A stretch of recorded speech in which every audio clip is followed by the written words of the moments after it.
শেখ হাসিনা সরকার পতনের পর দেশে আলোচনায় আসে জেনজিরা, যাদের জন্ম 1997 থেকে 2012 সাল পর্যন্ত হয়েছিল তাদেরকেই বলা হচ্ছে জেনজি।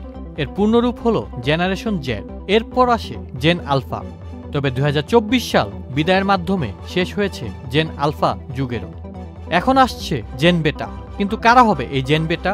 নতুন বছর 2025 সাল থেকে যারা জন্ম নেবে তাদের অভিহিত করা হবে জেন বেটা হিসাবে। এটি চলবে 2039 সাল পর্যন্ত। মার্কিন সংবাদ মাধ্যম এক্সিওস জানিয়েছে জেন বেটার সময়কালে যারা জন্ম নেবে তাদের অনেকে 22 শতক দেখবে। এছাড়া তারা নতুন নতুন প্রযুক্তির বিকাশের সাক্ষী হবে, হয়ে উঠবে প্রযুক্তিতে আরও দক্ষ।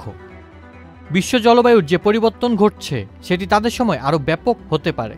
সমাজ বিশ্লেষক, জনসংখ্যাবিদ ও অস্ট্রেলিয়া ভিত্তিক গবেষণা প্রতিষ্ঠান ম্যাকক্রিন্ডেলের সূত্র মতে 2035 সালের মধ্যে পৃথিবীর মোট জনসংখ্যার 16% হবে এই জেন বেটা।